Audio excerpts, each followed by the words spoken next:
Hey everybody, just going to take a quick break from the show to get you styled up with Stitch Fix. Shopping's hard. It's hard. With Stitch Fix, you get a stylist, though, who understands your style, your size, your budget, and they do all the shopping for you. Wow. This is excellent. Shopping, I'm telling you, shopping and figure out your style, it's overwhelming. Let somebody help you when it comes to getting dressed. We don't know what we're doing, so we let Stitch Fix help us out. A Stitch Fix stylist there.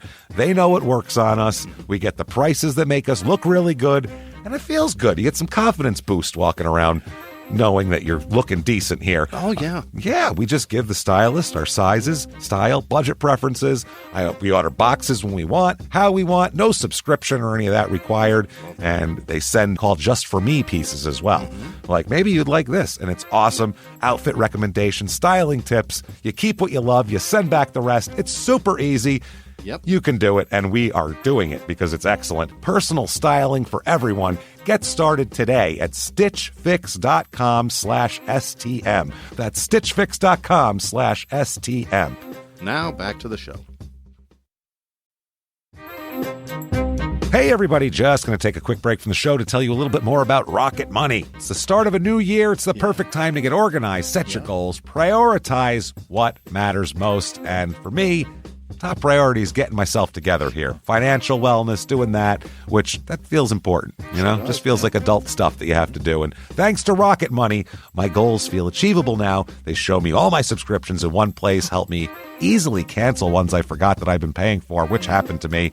Absolutely happened to me. I had, for years, I was paying for something. I was like, what is going on here? Rocket Money found it and saved me lots of money since then, because it's been a while. So they did a great job here. Rocket Money is a personal finance app that helps find and cancel your unwanted subscriptions, monitors your spending, and helps lower your bills so you can grow your savings. Rocket Money has over 5 million users and has saved a total of $500 million in canceled subscriptions, saving members up to $740 a year when using all the app's premium features.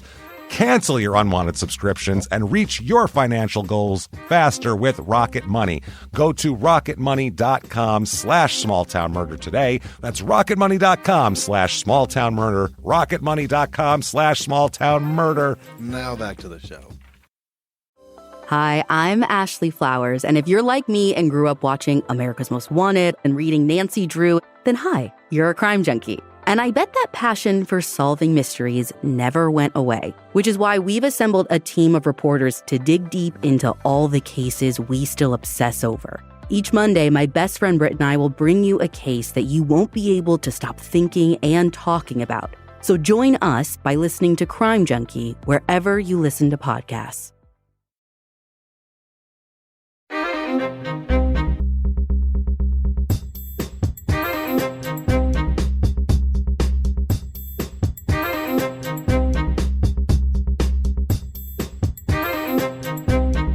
Hello and welcome to Small Town Murder Express. Yay and choo-choo. Oh, yay indeed, Jimmy, yay indeed. My name is James Pietragallo. I'm here with my co-host. I'm Jimmie Whisman. Thank you, folks, so much for joining us all aboard the murder train. We are pulling away from the station here on the Small Town Murder Express. Crazy, again, episode for you this week.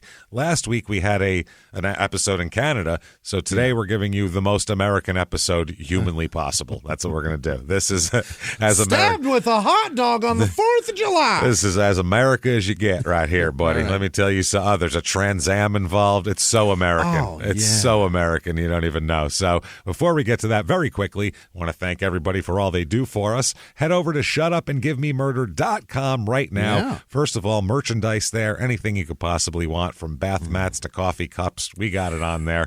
In addition to that, you get your tickets to live shows. Yes, sir. We are excited. October the 27th, virtual live show. Yes. Oh, we cannot wait. Can't wait. We're coming to you. How's that? We're out on live shows, but here we're going to come to your living room exactly like a live show. We set it up all exactly the same way, except instead of being in a theater with you, you're in your living room. You're getting as drunk as you want.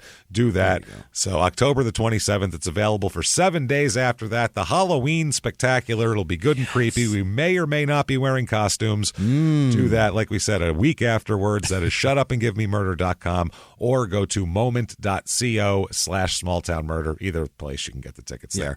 And also head out to, coming up quickly here, Tampa, September the 23rd, 2 shows at the Tampa Improv that night, and there'll be different shows, so feel free to come to both. The next night, September 24th, we are in Orlando at the Orlando Improv, doing the same thing, 2 shows that night, so come out and see us. We're very excited to do that. Shutupandgivememurder.com.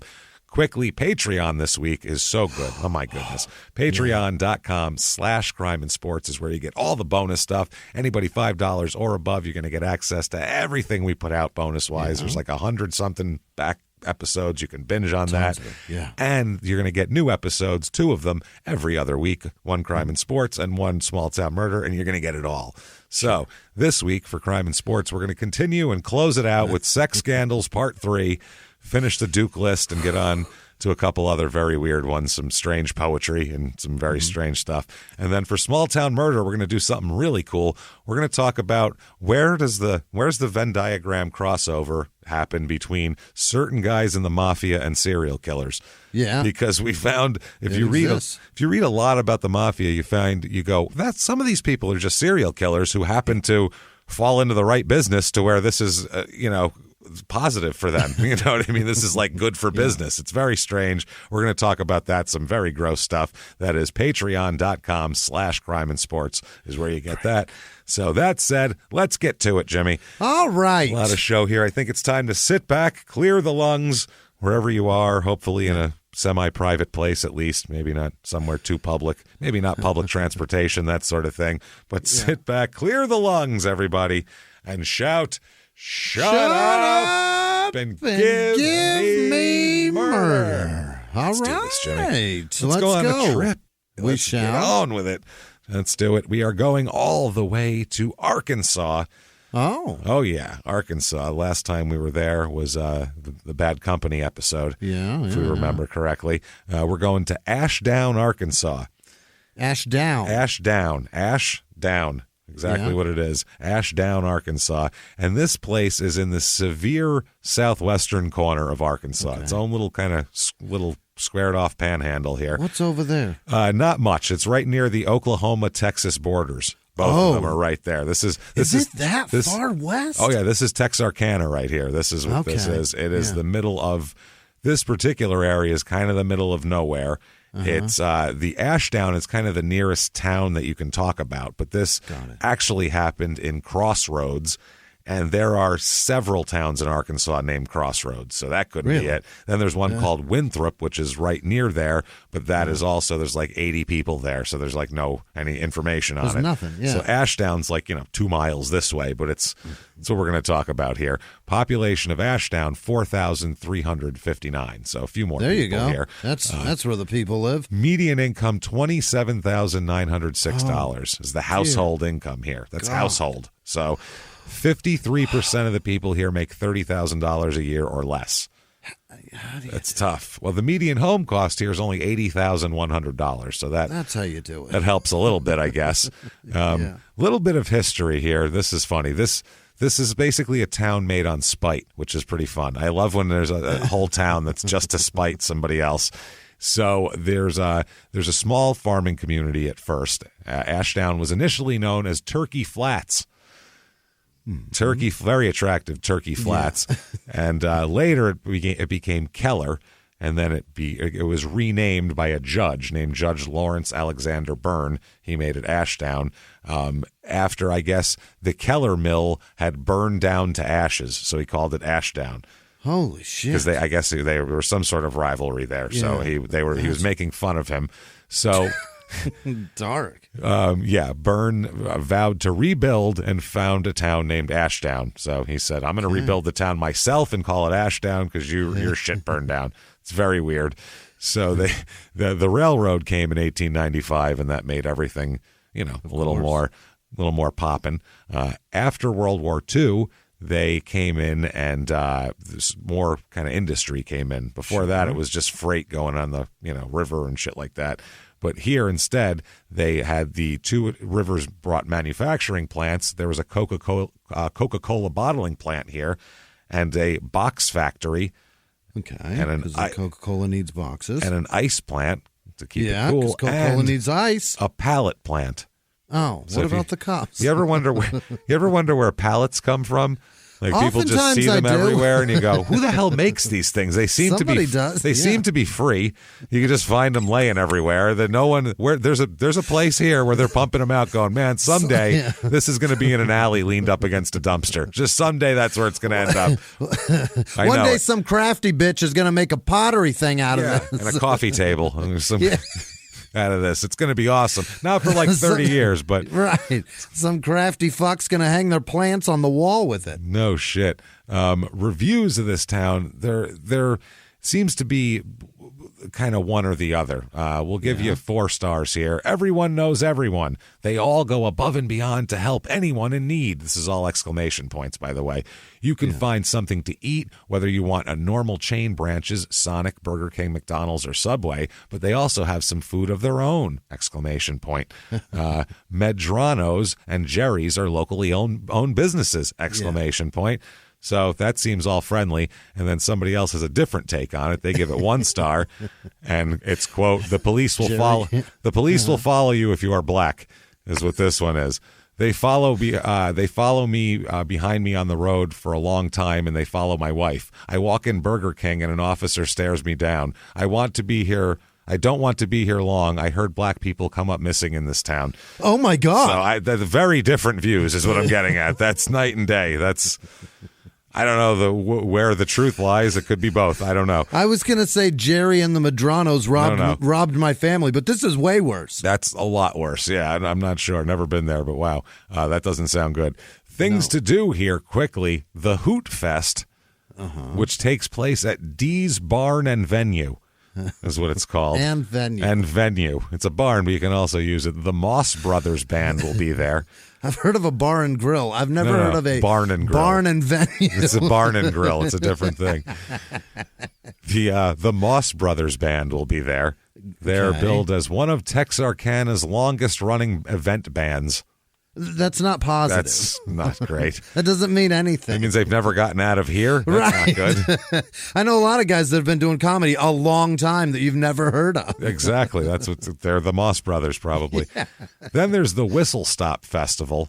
And I just have to read, there is going to be apparently some sort of pageant. And it says each participant must conduct themselves in a proper manner and portray high moral standards. And you also have to, every contestant must sell a minimum of 250 raffle tickets. Or else fuck your morals, we don't care. Or else we don't care. Wow. The parent guardian's responsibility to ensure the pageant attire fits properly and is appropriate. It's saying, says if anything's damaged or ripped, it's on you. Any clothing mishaps, what do they call the malfunction, whatever the fuck. Wardrobe malfunctions. Yeah. That's on you. Then they have a dress code. Infant, baby, tiny, little miss, / short party dress or pageant dress. And then it goes on to tell what the appropriate how things short is. Then it says no verbal or physical abuse will be tolerated and no profanity. At a baby pageant, I would hope not. Jesus Christ. That means it's happened. Oh, that means it happened a lot.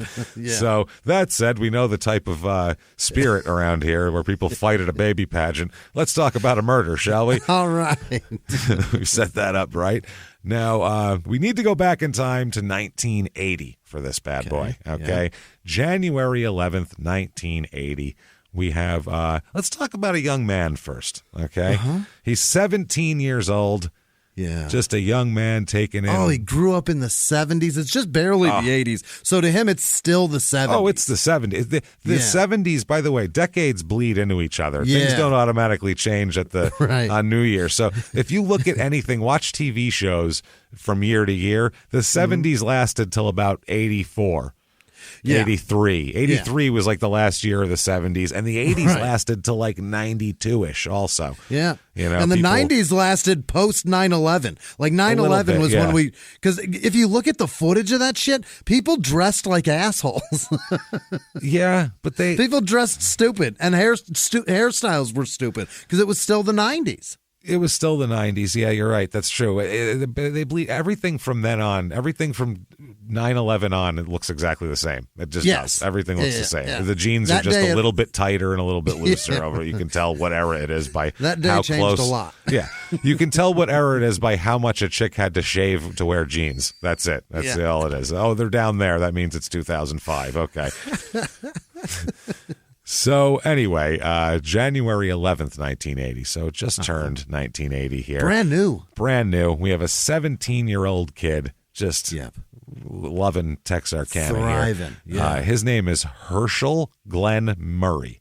Now, Murray is without an A. Murry.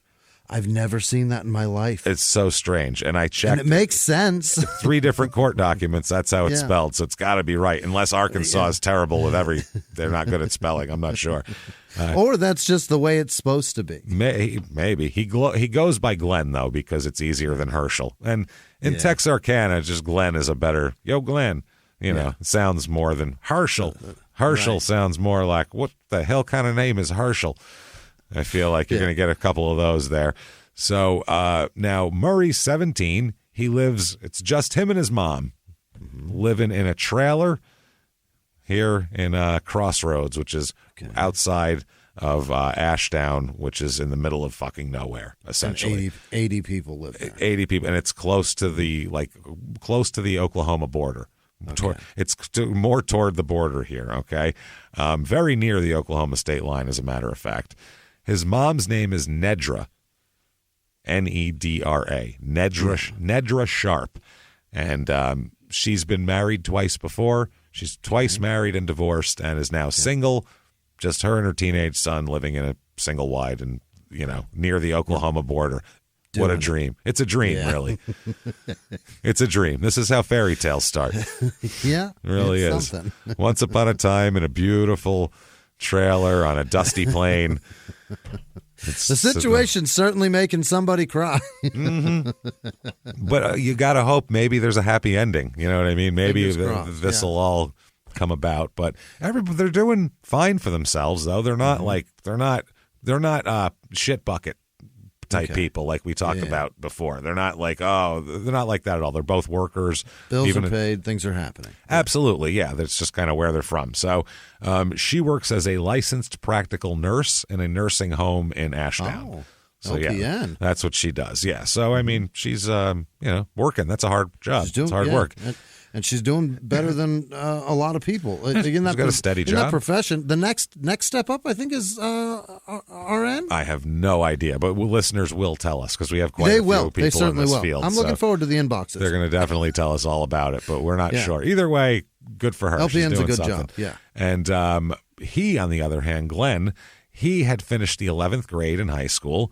And just kind of went, well, that's about good for me, I think, right? Done and done. Yeah, I think that's about all I needed to cover. I looked over my senior, what are we be doing next year? And I said, I don't need any of that. I'm good. So it's all just fuck off classes senior year. Who cares? I'm not doing that. Skip days and such. No thanks.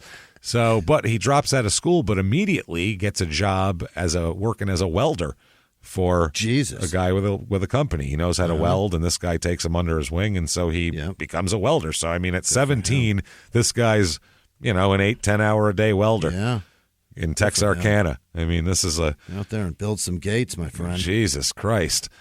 So this day, it's a Friday afternoon, January 11th, 1980. So, woo-hoo, weekend, baby. Oh, here we go. Shit now. Everybody's working. That's on the radio. On the radio. Every Friday. I figure on the way home every fucking week because we'll talk about where he goes. I could just picture him listening to somebody at work is like, they're kind of cool with music, It's not just the REO Speedwagon that the other guys are listening to. He hooked him up with some Dire Straits. So he's just listening to Sultans of Swing as he fucking drives. We'll talk about where he's going, and it makes sense here. That's all I could imagine in my head while I was doing this, figuring this shit out. So he gets off work at about 3 or 3:30 p.m. which means he was at work early. Yeah. Yeah, they got him 6 there. 6 a.m., 7 a.m. Oh, 6:30 he came through the door. Oh, man, imagine that. That is it's so to hard weld. to do. It's hot. Oh, God. So, yeah, luckily it's winter. It's not very hot. But either way. Well, he's arc welding. It's hot. It's hot under there. Yeah, you got all that shit on you, too. Yeah. So he gets home. Shortly after that, his mother gets home from work. So everybody's ready for the weekend here. Everybody's not working for the weekend. Right. He leaves at this point, though, because he's got some business to take care of. What do you think that business is, Jimmy? Gonna go eat some weed. No, he is actually going out to check on some animal traps that he's set nearby. Really? Yeah, it's a different type of environment here. Yeah, this is... what kind of animal trap? He said, hold on a minute, go and check on dinner. And he went outside. That's what he did. Exactly what he did. Yeah. Traps Possum traps?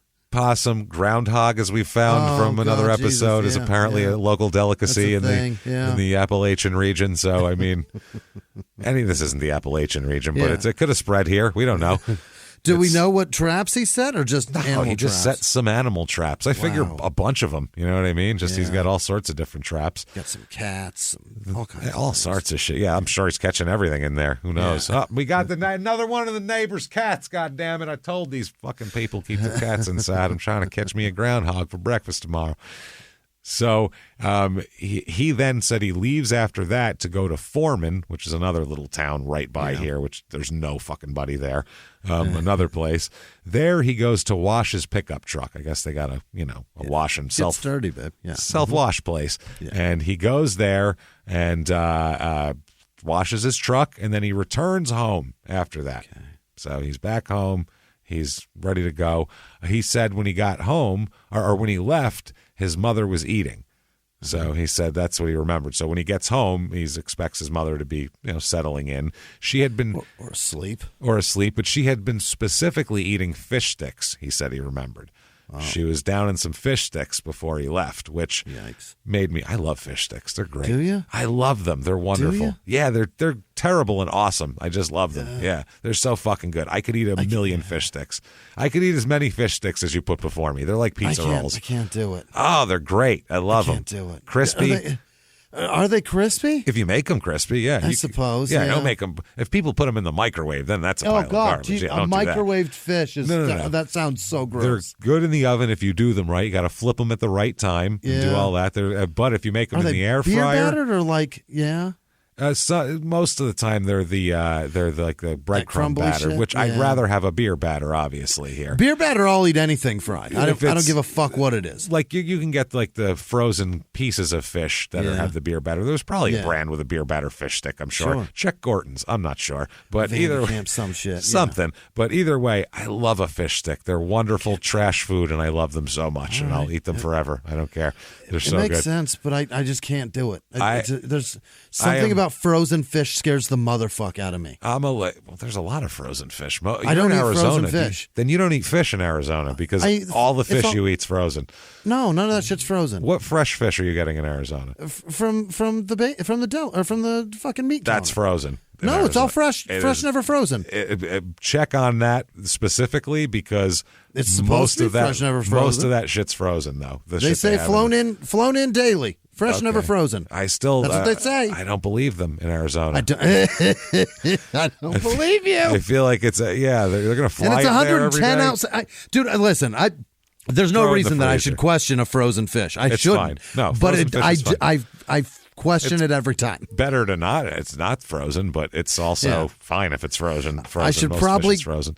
I should probably question thawed out fish in a state that's 112 fucking degrees. Yeah, I'm not believing you. You flew it in and you never froze it. Well, how cold did you keep it? At least if it's frozen, I know it was cold. So how cold are you keeping this on the way here?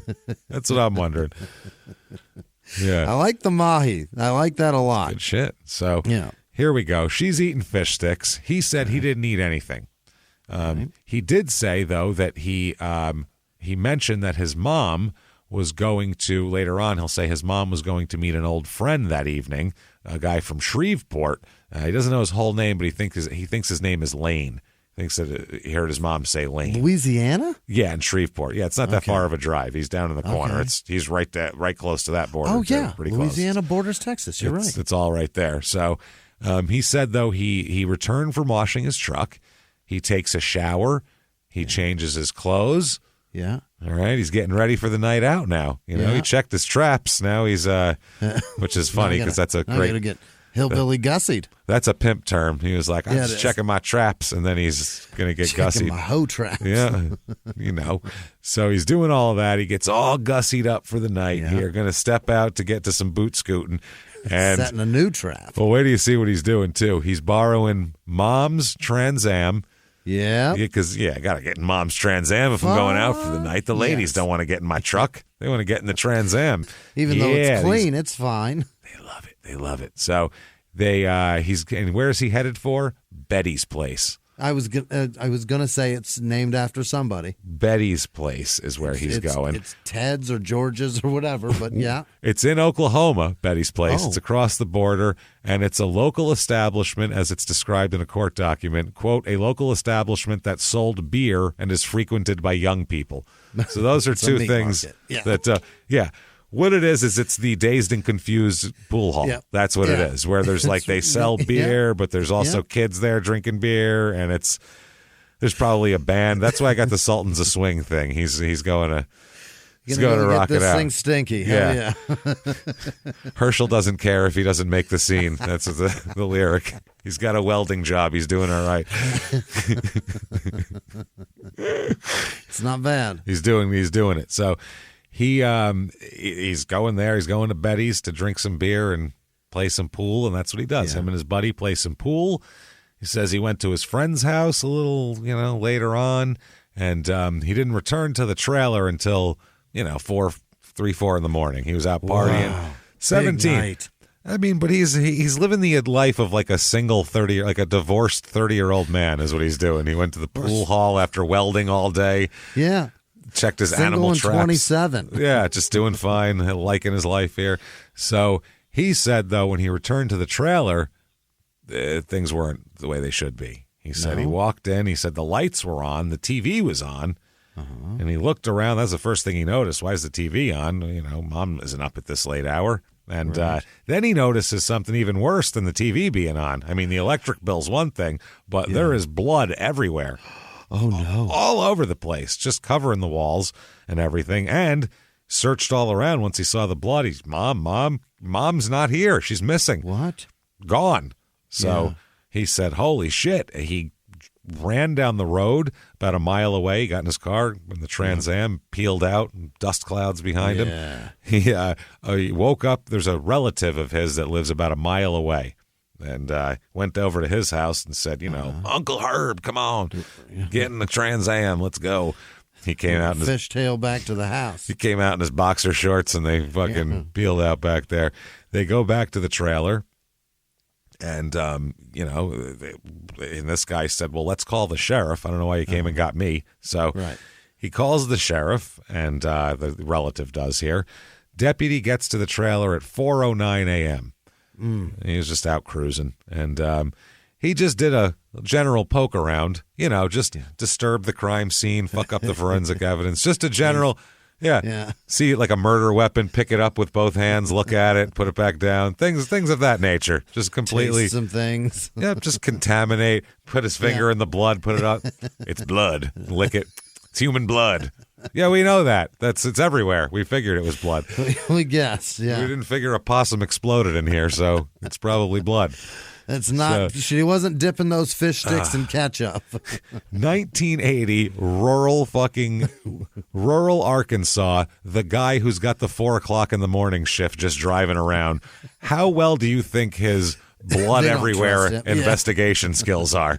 Do you think he's the guy they hand it over to when there's a problem? Probably not.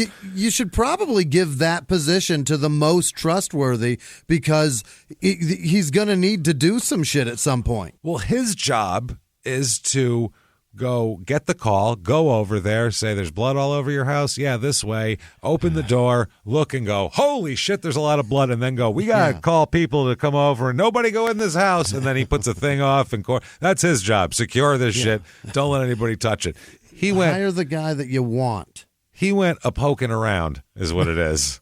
Just a poking. Are you sure there's blood? Just a picking and a poking. Yeah. Just, what's that? Blood? Like I said, lick it, taste it. He leaves then. Okay, this is the other thing. He doesn't call someone, then secure the crime scene and wait for them. That's procedure you find a possible violence that happened and could be a murder. We don't know. Missing person and blood everywhere.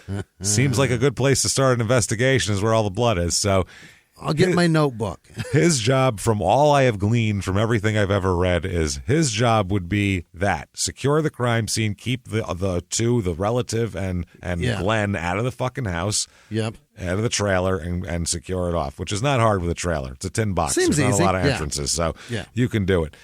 Instead, this guy leaves. The cop leaves. He goes, I'm going to go get some other officers. Y'all this damn radio, I'm a bit out of range. Try not to poke around where there's blood in there, you know what I mean? And leaves these two at this very obvious crime scene, okay? Y'all stay here. Y'all stay here. I'm going to go get me other officers. He comes back, 4 fucking hours later he comes back at 8 o'clock in the morning. He had to take a nap. That's how long it took him to round up people qualified for this, number one. Number two, he left 2 civilians at a fucking active crime scene alone for 4 hours, okay? Guard this. I'll be back. They come in around 7. Yeah, I don't know, man. Well, you can't get them up early. I mean, that's... Then I got to make coffee for them and really brief them on this. Well, the problem is, too, it's Saturday. They stay out pretty late on Fridays, so it's going to be a while. Let's just put it that way. It's going to be a while. You may have seen them down at Betty's. They probably bought y'all a couple rounds, I'd imagine, being y'all underage. Real generous fellas. So these officers come in, and this is ridiculous. Then they're going to sit down like, well, now we're in charge now. Yeah, okay. Right. Okay. They sit Glenn down, and they ask him about, where were you the night before? What do you know about this whole situation? You came home and there's blood. When was the last time you saw your mom? To try to get a timeline here. So, what do you know about your mom's activities? What do you know about her friends? Anybody that, any enemies? The usual questions you ask the relative of a dead person. So they do a crime scene investigation in the trailer, and they said that, this is from the investigation, from the report, that it was obvious there'd been a fierce struggle there because there's blood from wall to wall. Fierce struggle. They said blood was on the carpet, walls, doorsteps, and large chunks of hair were found in the trailer as well. Just clumps of hair everywhere. And 2 small pieces of what appeared to be human skull. Oh, my God. So there's obviously been a problem here. This is not... this wasn't, oh, God, I cut myself and now I'm going to get stitches. There's skull on the ground. That's a problem. Something fierce. So they said, is anything missing? They asked Glenn, is anything missing? Was it a robbery maybe? And he said the day before he gave his mother 2 $50 bills, which she put in her purse. So he said, check for those if you can find those. And the purse it looked like the purse had been turned upside down and emptied, and there's no money in there. So he also said she had a .25 caliber pistol, which he couldn't find either. That's missing as well. So that's an issue. What they end up finding that, though, later on, luckily it was just misplaced. They found it in the pocket of a jacket found like in the back of his pickup truck. The gun? The gun in the back of Glenn's pickup truck. So he's like, oh, shit, I must have taken it a while ago and forgot about it, put it in a jacket. I am mistaken. My mom did not have that. I had it. Yeah, he said he must have carried it with him when he went to check his traps one of the days. And dear God, what did you catch in those traps that you brought home? That's what I mean. What are you doing with these traps? What monster slaughtered your mother in here and took her money? Son, is this animal revenge? We have a theory. Now, stick with me, because it's not a usual theory, but we think it's possible. Now, you could have killed several members of a particular wild animal's family. At that point, what happens is this thing that, not really scientists, but people that work for us call, quote, nature's revenge. Now, what they'll do is... Have you heard of retribution, boy? They'll team up. Could be up to 20, 30 possums, and they'll come over and they'll just rip your skull apart. And that might be what happened here. Have you been catching a particular amount of a particular species of animal? They often follow the scent of fish sticks. They like fish sticks. People use fish sticks as bait. You're going to catch them. So if you're making fish sticks, you want to really keep the windows closed because they'll come a-running. That's a problem. So... Hey everybody, just going to take a quick break from the show to tell you about the safest sponsor ever, Simply Safe. Absolutely, these people will keep you safe. It's amazing. You know that every 26 seconds a burglary takes place in the United States, according to the FBI. That means that by the time this podcast is over, dozens and dozens of homes will have been targeted, ransacked, God knows what happens here. So protect your home before it's too late with Simply Safe proactive security system. Simply Safe helps stop threats before they even have a chance to break in. Named Best Home Security System by U.S. News and World Report 5 years in a row. And by us for about the last 8 years as well. If you trust us, believe me, you want Simply Safe. So visit simplysafe.com/small to claim 50% off a new system with professional monitoring plan and your first month free. That's simplysafe.com/small. There's no safe like Simply Safe. Now back to the show. Hey everybody, just going to take a quick break from the show to tell you a little bit about Sono Bello. You know, the most known secret with celebrities and influencers and all these famous people is so many of them have had lipo. They've had lipo, whether it's a little touch-up here or a total makeover. Yeah. Nobody has a perfect body. That's the thing. No. They may look like it on TV, but there's things that help that. Absolutely.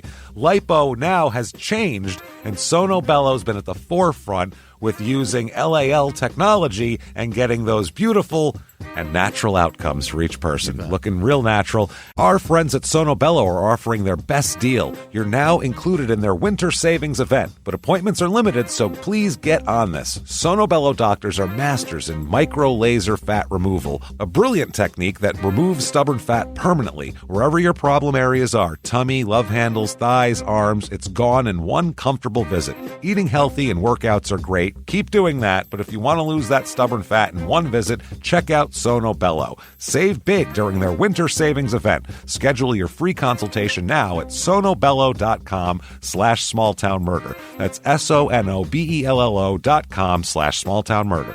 Now back to the show. That's what they got going on at this point. He said that his cowboy boots with metal toe tips. Of course he has cowboy boots with metal toe tips. Yes, he does. This kid, man, he's 17. He's welding, hanging out at Betty's till 3 o'clock in the morning wearing metal toe tip cowboy boots. He's 17 years old. That's not a child. That's a man. That's a 38-year-old man.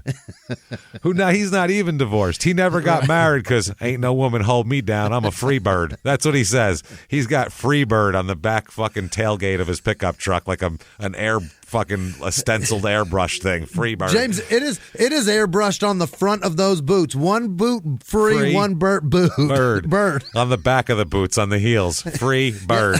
So that y'all can see. You see me walking away. That's what it is. That way you can read it as I'm walking away from you. Free. Why are you leaving?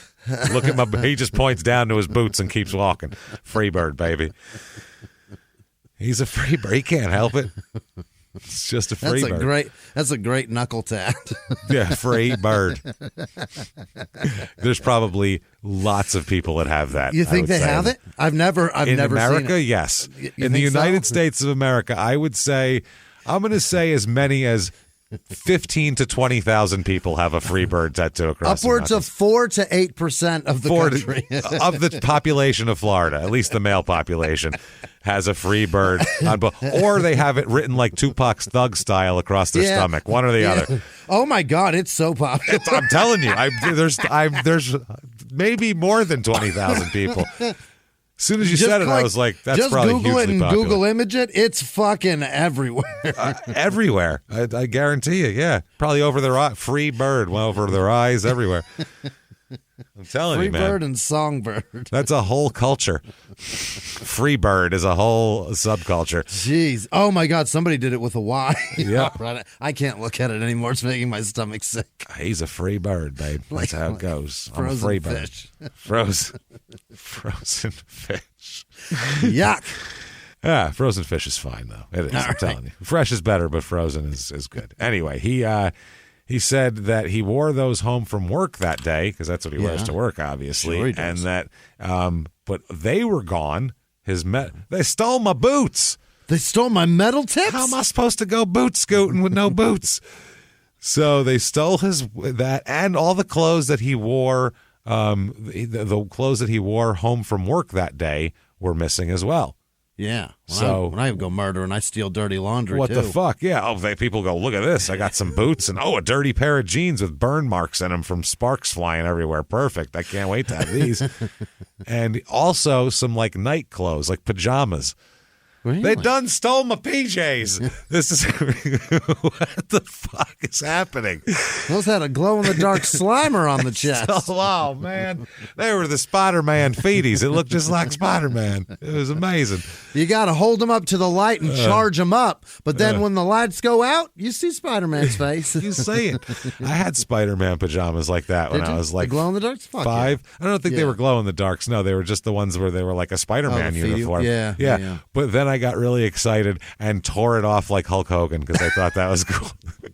I didn't realize that I didn't have a whole other set of, but that's what I did because I thought that was cool too when I was 5. So there you go.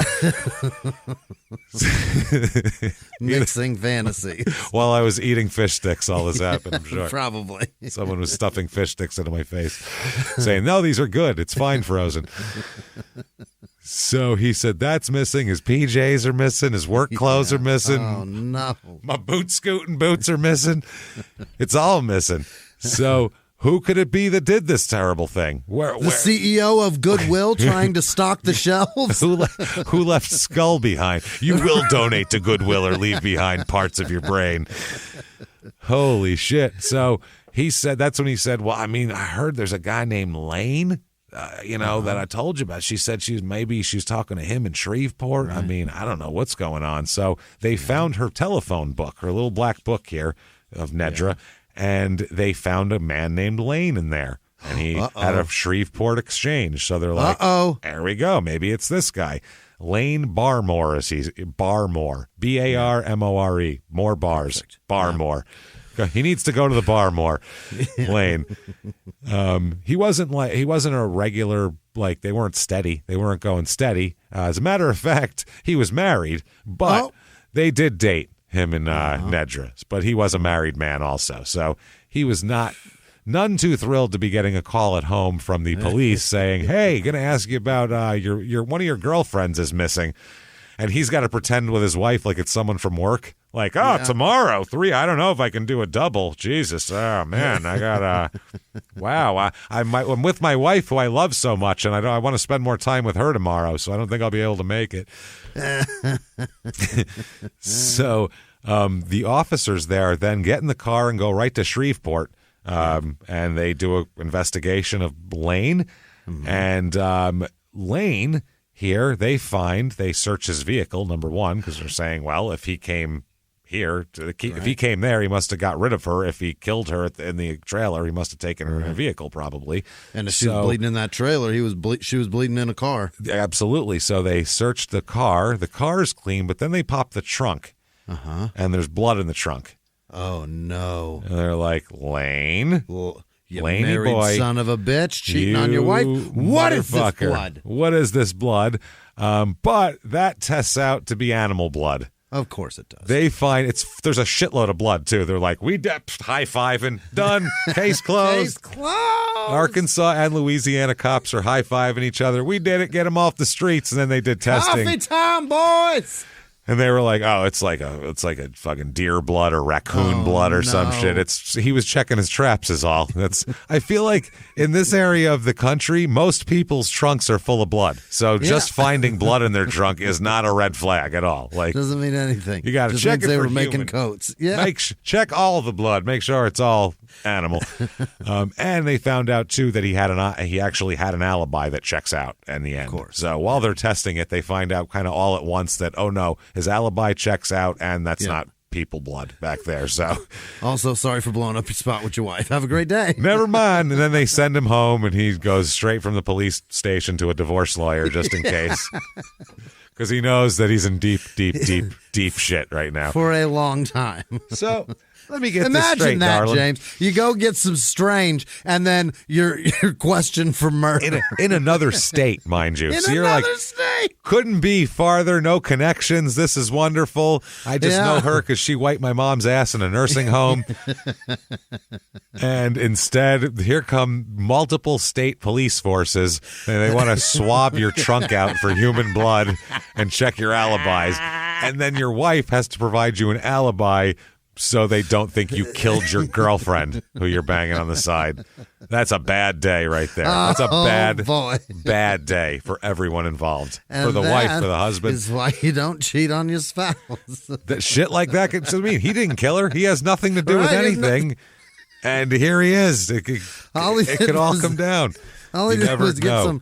get some strange with a consenting in another adult. state. In another state. He crossed state lines to do this. That's the amazing part. And it still just tracked him there. Still ruined his life. Him and his wife are the two victimized people so far in the story. Unless we find Nedra in a bad place, then obviously. So far, he is the most shrapnel that's involved. He's going, well, what the fuck happened here? Jesus Christ, man. Shit. He's got to tell his friend at work, so why you need to sleep on my couch for a few days? And he's like, it's such a long story, I can't even explain it to you. And when I do, you're not going to believe it. We're going to have a lot of beer over this, I'm telling you. Well, I'll tell you what, while you're airbrushing that Freebird stencil on my pickup hood, we'll discuss it, because it's going to take about that long. So They draw up that knuckle tat stencil. come on now. Well, I'm going to get the tat. It was saying you put it, I'll match my truck. That's what you do. You match your truck, Jimmy. That's how things work. That way people know it's mine. Obviously. Now, they get about 2 weeks later, 2 weeks go by. Nothing. They just have nothing. They're like, well, it wasn't Lane. I don't know. 2 weeks go by. All they have is a blood-spattered trailer? Some skull pieces and my God. a big shrug of the shoulders. We have no idea what's going on. And If Walt hadn't rolled around in there. No. Until kind of the ultimate, I guess you could call it, unforced error occurs here. 2 weeks after the incident, the police receive a letter. The Ashdown Police Department receives a letter which was printed in large, capital letters.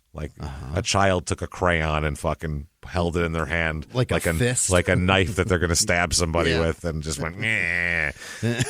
And it says this, and I'm gonna tell you about the misspellings and everything because it's fucking awesome. Okay, quote: Nedra was a good person with an I, P-I-R, was a good person, but she had to die, for she did not want to marry me.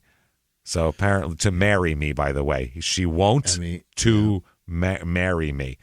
Okay. Yeah. Had to die because she won't marry me, apparently, is the translation out of Texarkana into the rest of English. Yikes. I loved her, but I had to do it. I have, H-A-I-F, have to kill the boy, too. T-O. He will die, too. I know, N-O, where he is. I put Nedra under some treetops about 1,000 yards east of the old house place at Pinny. The boy is dead, too. Is did, too. Means dead, too. Yeah. That's the end. Oh, by the way, just wanted to remind you, in case you didn't remember from 2 lines ago, I'm going to kill that boy, too. You better protect him. I'm going to kill the boy. Okay. Loved Nedra, didn't marry me, had to kill her. Used to love her, but I had to kill her, number 1. Yeah. That's his other song that he Big sings. Guns N' Roses fan. Huge. Used to love her, but I had to kill her. Blah, blah, blah. Gonna kill the boy, obviously, as well. Here's where Nedra buried her out here. She's over by 1,000 yards east of the old house place. And just to close it out, in reminder, boy's dead too. Y'all have a good night. That's the letter. That's the whole letter. Wow. Okay. That is fascinating. That's what they receive in the mail. That's rambling. That's so incoherent. No punctuation either, by the way. Fuck yeah. This is just one paragraph That's a town review is what that is. It absolutely is. That's beautiful. He went right from here to Yelp and just littered it with every place he's ever eaten. I don't like this place very much. People were mean to me. Food was delicious, hot, and at a good price, but lady looked at me wrong. My kid peed on the floor, sure, but you could be nicer. 1 star. Ruined my anniversary. It ruined Grandpa's funeral. Fuck you, Taco Bell. Now, the sheriff's office calls Glenn in. Yeah. And at this point, this is the first time that now they read his rights to him, because now they're going to ask him some questions that aren't where you know anything about your mom and what she was up to.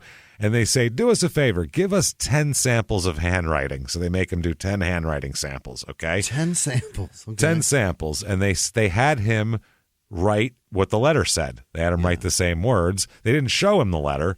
Right. But they read it to him. Write this down, okay? Yeah. So they give this to an expert, which I don't know where they found an expert around here in handwriting, but there's got to be somebody. There's a college nearby or something. So whoever won the spelling bee this year. Yeah. Who's that smart kid? Is in what is it, 7th, 8th grade right now? Who's he? I want him check something out. Who's that kid that can spell elephant? I always had trouble with that one. So I know how to spell Freebird, though. That I'll tell you what. That's my best 8-letter word right there. Who's that kid that knows how to spell receipt? Ooh, silent letters now. That's a tricky S's, one. C's that sound like S's and silent shit. That one's a I's before E's. It's got it all. P's you don't close your lips for. It's fuck's crazy. Sake. So they give these to an expert, and an expert goes, "Oh yeah, this guy wrote that letter. By the way, the expert said that handwriting absolutely matches that guy. This letter." So they go, Glenn, sit down for a minute. We got to talk to you, okay? Yeah. He said, what the fuck? This letter, we have an expert says this is your handwriting, so that would mean that you wrote this letter, which would mean that we think you may have killed your mom. So let's have a chit-chat about that, shall we? And, what's going on? So 2 hours go by of this and him kind of hemming and hawing and saying, I don't know what you're talking about. And then he said, all right, I'm going to tell you something. Oh. I did write the letter. You're right. Oh. Okay. I did. He said, I had to write it when I was in Louisiana with relatives in the last week because Mom, she's missing, so, we were all gathering together. He said, what happened was a man stopped me on the road while I was driving in Louisiana, right? And he jumped on in my pickup truck, as people do as you're driving on the highway. Yeah. He jumped in and held a pistol on me. Oh. I was scared. I never seen this guy before, right? So he threatened to shoot me if I didn't do exactly what he said. I was like, well, I mean, shit, mister, you win, what you got me to do? I'm going to do what you say. He said the man told him that he had his mother. I have her. Uh-huh. And unless you do exactly what you're told, I'm going to kill her. She's going to die. Yeah. So they said, well, Jesus, that sounds harrowing. What did this man look like? I mean, it must be burned in your brain till the end of time. He sat next to you in an enclosed pickup cab, right? No more than fucking 14 inches from you, held a gun on you, told you he was going to kill your mother. Like, how did that? And he said he could only give a general description. Yeah, white guy, brown hair, one of those. Around 5'10" to 6'4". Yeah. He said it was very tired, too, very difficult to make out kind of what his face was like because the whole time he was very upset and crying. So when people cry, their faces are contorted. He was real blurry. It was through tears. It was tough. So he said, all right, and he had to pull over, and the man had Glenn write down exactly what he was told. He said, write this down. Yeah. Okay, made him write it all down, put it in an envelope, and then he said, now you go mail that to the goddamn police. Yeah. That's right. I'm doing myself. You got to be in your handwriting, buddy. I'll be at the post office.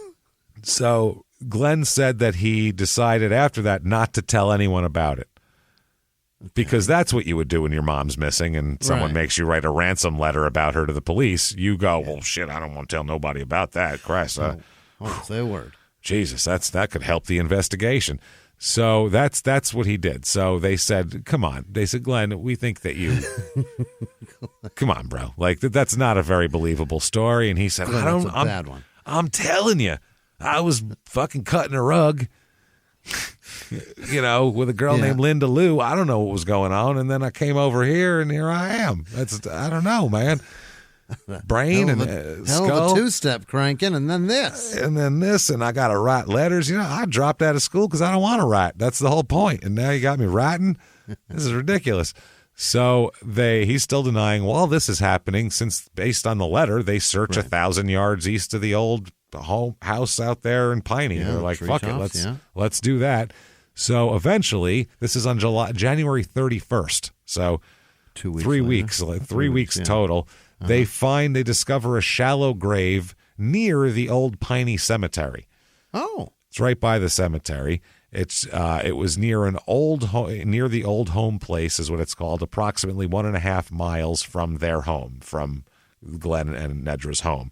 The grave was covered with dead pine tree tops and located at the edge of a sage-grass field. So, actual treetops near the cemetery, which psychologically makes a lot of sense. That if you kill your mother, you don't dump your mother in a gutter.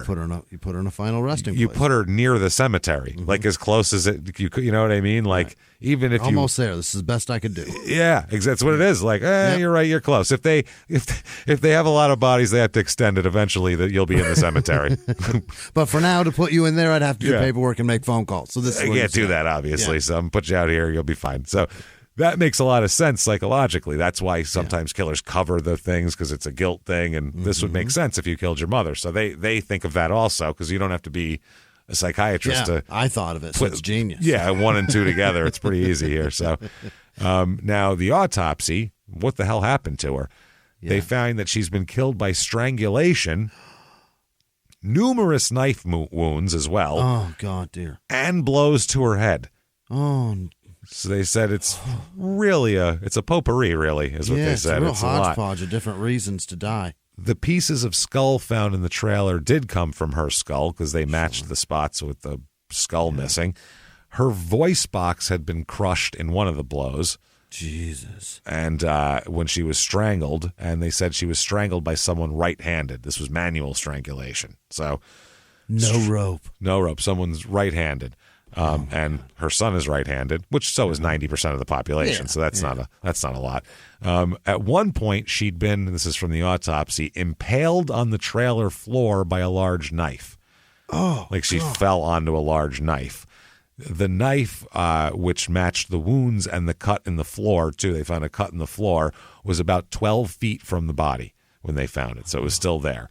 They asked Murray about it here, the kid Glenn, and he identified it as an old antique knife that his former stepfather found while working on a pipeline.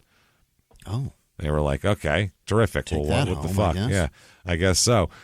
She was found wrapped in bedclothes, wrapped in pajamas, by the way. Yeah. And tied with the belt, and tied up with a belt to her robe as well. So she had a robe on, and then he wrapped her up in that and closed it with a belt, basically. Yeah. And then it was put in a grave near the cemetery. So this is very much like I'm making a makeshift funeral. Yeah. It's very packed. Yeah. It's very fucking weird. They also found a shovel outside the trailer they lived.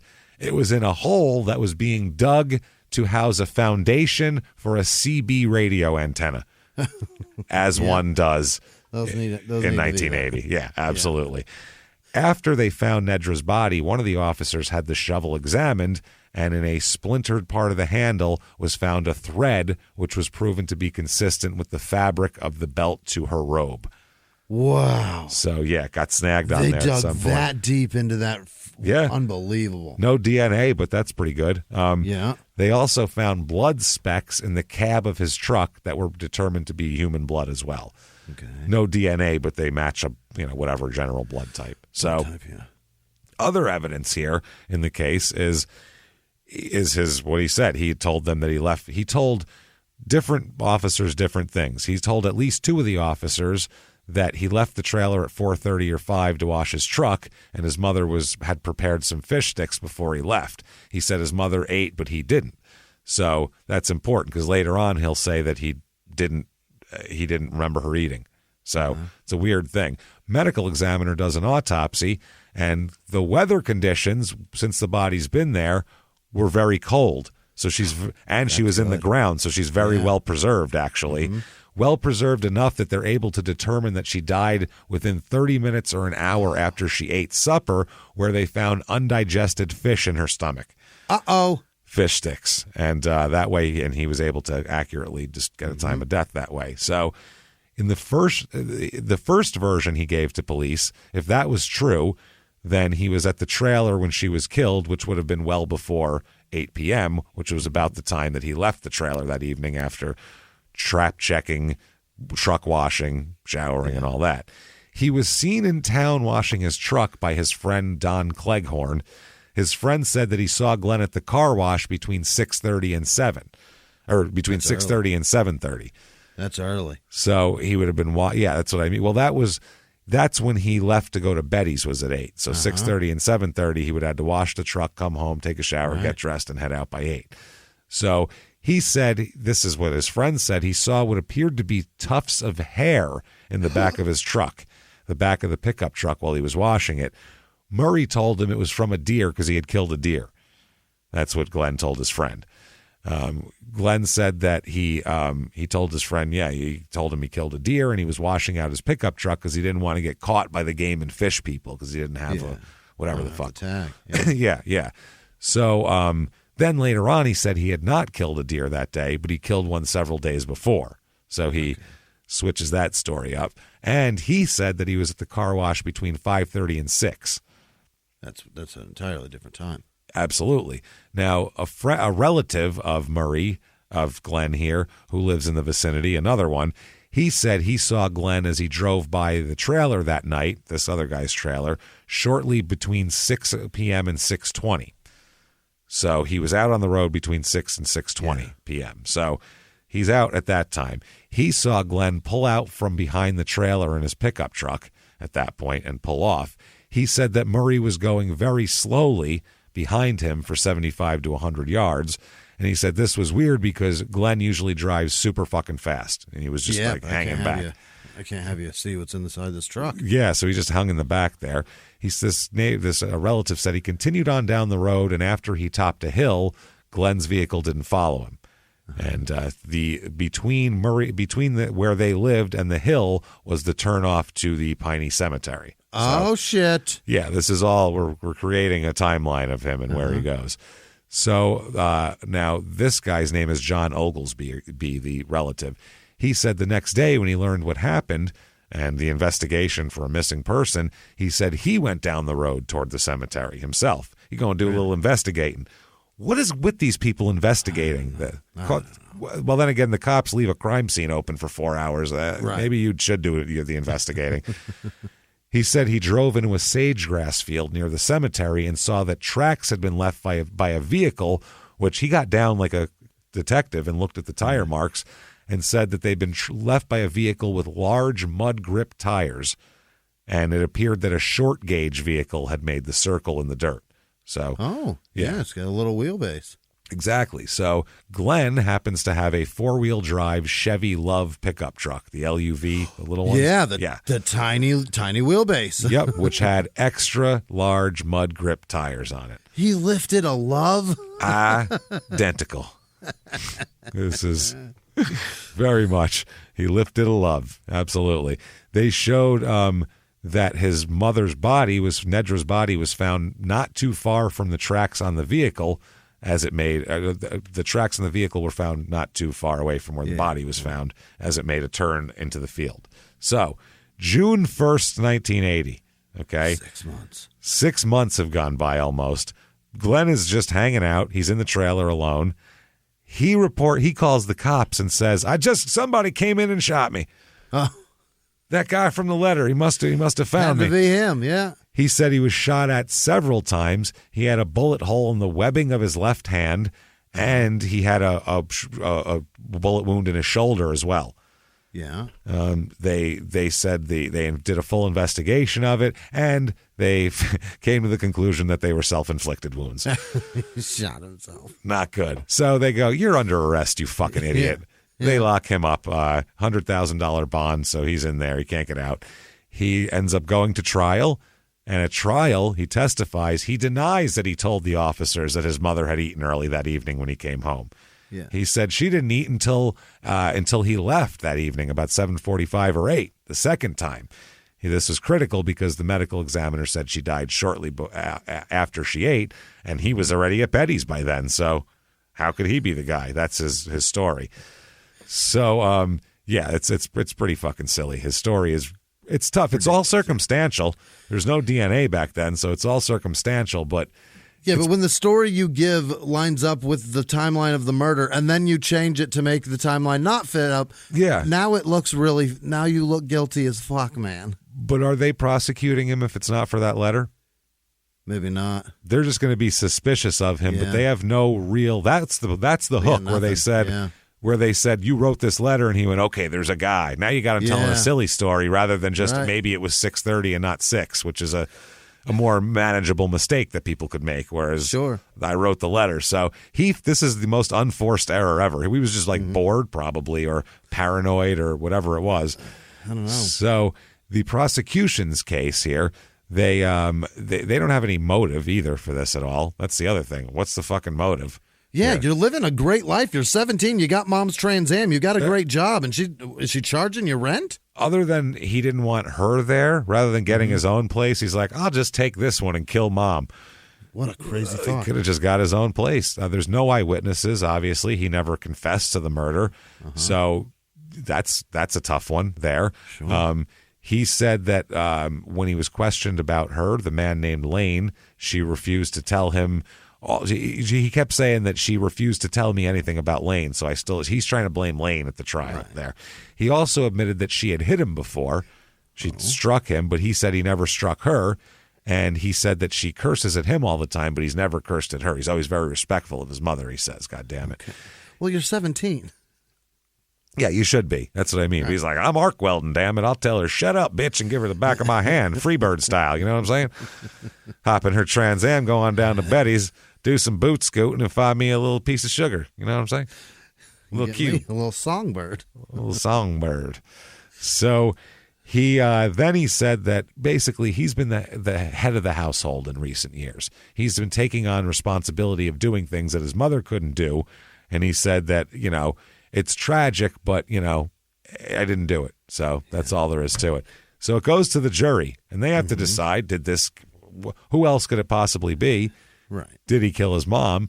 And they find him guilty of murdering his mom because he clearly killed his mother. There's really no... Because he said he wrote the letter. That's the without the letter, I'm going, oh, this is thin to convict somebody on. With the letter, I'm 1,000% good. You wouldn't say, all right, I wrote the letter, but here's what happened. Like, that's the biggest load of shit.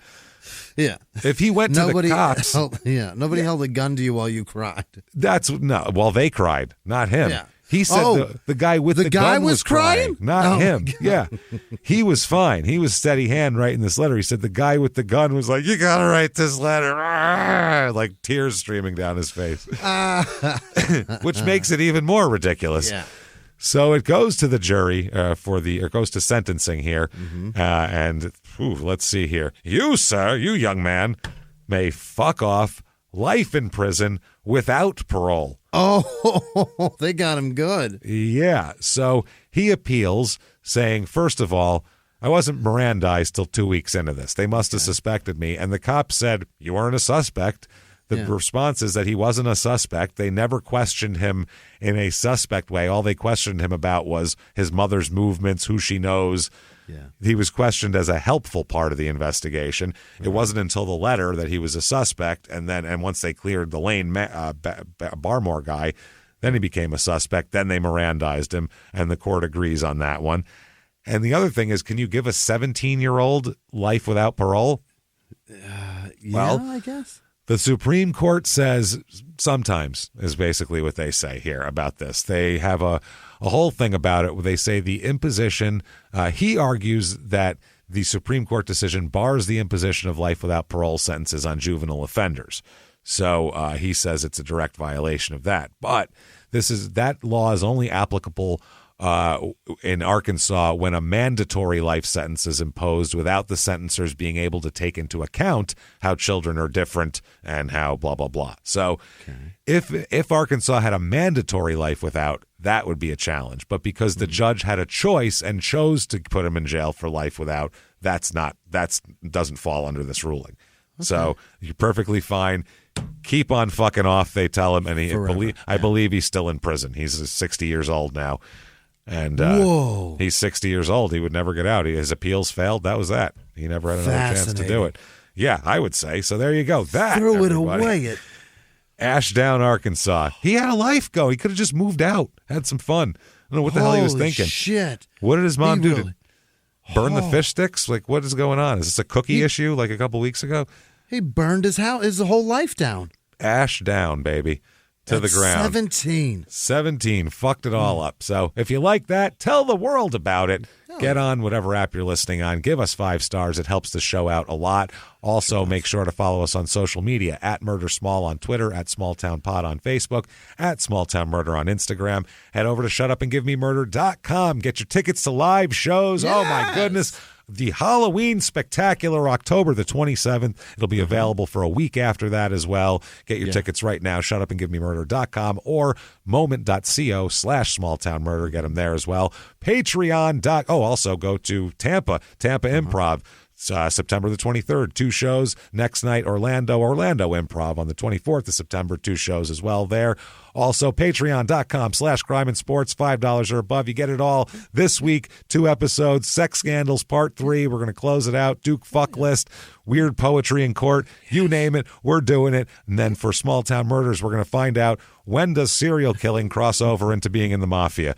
And what a lucky coincidence if you happen to be a serial killer and you get you get hooked up in that line of work. Serendipity. Perfect there. So we're going to talk about all that. Patreon.com/crime and sports, and you'll get a shout out at the end of the main show. Of course, if you want to follow us on social media personally, very easy to do that. Head over to shutupandgivememurder.com. There's links there, or just Google Small Town Murder Podcast hosts. We're the only ones. Thank you so much for listening, everybody. Until next week, it's been our pleasure. Bye.